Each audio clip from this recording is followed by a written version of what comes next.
بسم اللہ الرحمن الرحیم۔ سلطان ابراہیم ادھم رحمت اللہ علیہ بہت بڑے ولی اللہ گزرے، بادشاہ تھے، بادشاہی چھوڑ کے فقیری اختیار کی۔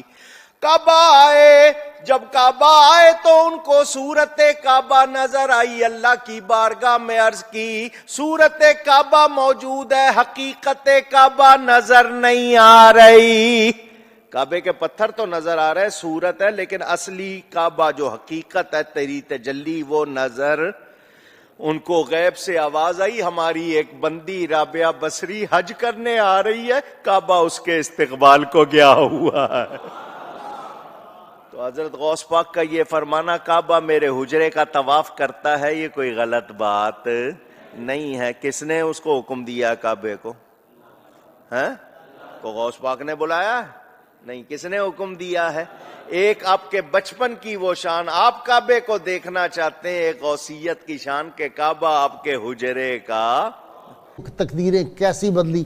کون تھے جی بایزید بسطامی؟ مختصر بسم اللہ الرحمن الرحیم۔ حضرت بایزید بسطامی رحمۃ اللہ تعالی علیہ فرماتے ہیں کہ جب پہلی بار میں حج کے لیے گیا اور میری نظر پڑی تو میں نے دیکھا کہ خانہ کعبہ ایک عمارت ہے۔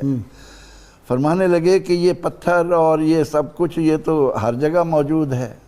فرماتے ہیں کہ میں سمجھ گیا اس سال میرا حج قبول نہیں ہوا۔ فرماتے ہیں اس کے بعد جب میں دوبارہ گیا، دوسری بار حج کے لیے پہنچا تو میں نے کعبہ کو بھی دیکھا، صاحب کعبہ کو بھی دیکھا۔ فرماتے ہیں کہ اس سے بھی مجھے تسلی نہیں ہو رہی تھی، اور اس کے بعد جب میں تیسری مرتبہ پہنچا تو وہاں پر صرف مشاہدہ ہی مشاہدہ تھا۔ سبحان اللہ۔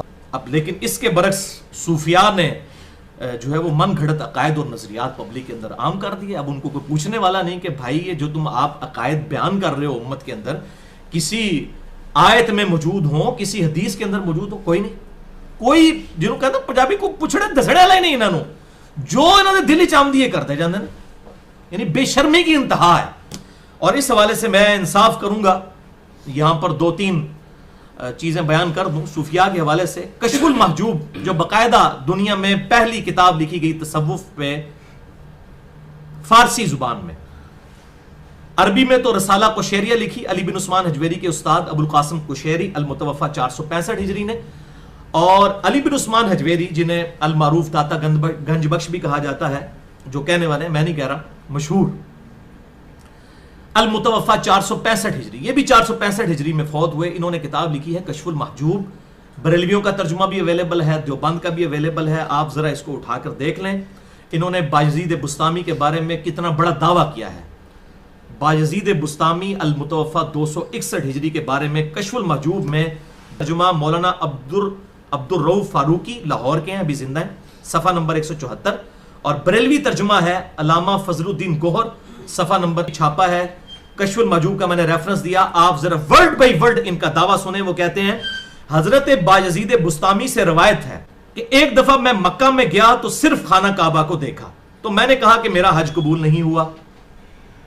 اچھا، انہوں نے خود کنکلوڈ کر لیا کہ خانہ کعبہ کو میں نے دیکھا ہے۔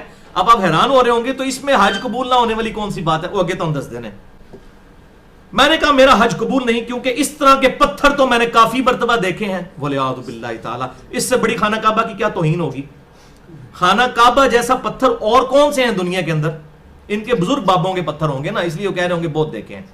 ہم تو کہتے ہیں ویسا کوئی بھی نہیں ہے، اور اس میں ایک پتھر ایسا لگا ہوا ہے حجر اسود، جس کو ہمارے محبوب صلی اللہ علیہ وسلم نے بوسہ دیا ہے، اور بخاری اور مسلم کی متفق علیہ حدیث ہے۔ سیدنا عمر فاروق رضی اللہ تعالیٰ عنہ، سیدنا عمر علیہ السلام کہتے ہیں کہ اے حجر اسود، تو ایک پتھر ہی ہے، نہ کسی کو نفع دے سکتا ہے نہ نقصان، میں صرف اس لیے تجھے چومتا ہوں کہ میں نے اپنے محبوب صلی اللہ علیہ وسلم کو تجھے چومتے ہوئے دیکھا۔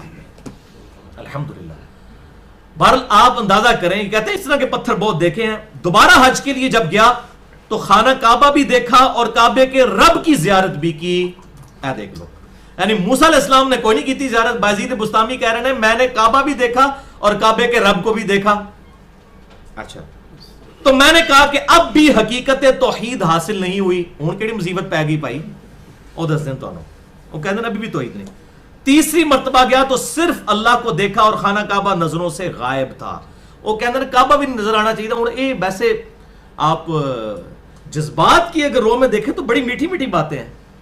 جذبات میں تو بہت کچھ میٹھا میٹھا ہے، لیکن یہ جذبات کا معاملہ نہیں ہے، یہ علمی دلائل کا معاملہ ہے. سنن ابن ماجہ میں صحیح حدیث ہے، سنن ابی داؤد کے اندر بھی موجود ہے، سنن الکبریٰ البہیقی میں بھی موجود ہے. ایک صحابی نے اللہ کے محبوب صلی اللہ علیہ وسلم کو سجدہ کیا، آپ نے فرمایا سر اٹھا. اگر میں سجدہ جائز سمجھتا تو بیویوں کو کہتا کہ وہ اپنے خامدوں کو سجدہ کریں اس حق کے سبب جو اللہ نے دیا ہے، یعنی سجدہ تعظیمی اگر جائز ہوتا. آپ نے نہیں فرمایا عشق دے چلے نمبر لے گئے عقل والے ہیں انجے ہی عمرہ گالیاں انہوں نے گل کرو کہنا نہیں عشق دیاں گلاں نے پائی وہ عشق نہیں سی. اللہ دے نبی نو سجدہ کرنا کیا عشق نہیں ہے؟ آدم علیہ السلام کو فرشتوں نے نہیں سجدہ کیا، لیکن اس شریعت میں جب چیز حرام ہو گئی ہوں عشق دے چلے نمبر نہیں لے گئے. عشق دے چلے جڑے ایتھے بھی مارے گئے تے اگے بھی انشاءاللہ مارے جان گے. عقل دے چلے او چلے نہیں ہوندے. انما یخشى اللہ من عبادہ العلماء. اللہ تعالیٰ کی خشیت اور معرفت تو صرف اہل علم کو حاصل ہے.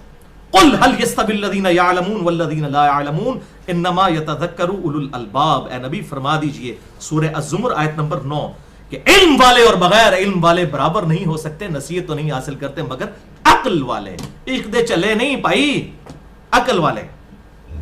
ہم تو ان بزرگوں کو آن ہی نہیں کرتے نا، ہم تو کہتے ہیں پتہ نہیں ان کی کتابیں ہیں یا نہیں ہیں، ان کے شعر ہیں یا نہیں ہیں. وہ اللہ کے پاس جا چکے، اللہ کو پتہ ہے وہ کدھر ہیں. ٹھیک ہے جی، اگر اچھے مال کیے تو اللہ کی جنتوں میں ہوں گے، برے ہو کیے ہوئے تو اللہ تعالیٰ ان کے ساتھ معاملہ کرنے والا ہے، ہمیں تو کوئی لینا دینا نہیں ان کے ساتھ. تذکرۃ الاولیاء بریلوی اور دیوبندی شیخ فرید الدین عطار المتوفا 635 ہجری سارے چھاپ رہے ہیں ان کی کتاب. اس میں پتہ کیا لکھا ہوا ہے کہ رابعہ بصریہ جب حج کے لیے گئی تو خانہ کعبہ جو ہے نا ان کے استقبال کو آ گیا. تو جنہوں نے کہا کہ جی خانہ کعبہ طواف کے لیے آ جاتا ہے اور کعبہ زیارت کے لیے جاتا ہے، اور یار بخاری مسلم اٹھا کے دیکھیں، قرآن میں سورۃ الفتح میں آتا ہے کہ جب مشرکین عرب نے نبی علیہ السلام کو صلح حدیبیہ کے موقع پر روک لیا اور نبی کا طواف کرنے تو کعبہ کوئی نہیں آیا، صحابہ تو وہاں روتے رہے، اور آپ کے بزرگوں کا طواف کرنے کے لیے ان کی زیارتیں کرنے کے لیے کعبہ آتا ہے. اور جھوٹ مار دے ہو، ایک سے ایک بڑا جھوٹ لکھا ہوا ہے. ان بزرگ بابوں کی تقلید چھوڑ دیں اور اللہ رسول کی طرف آئیں.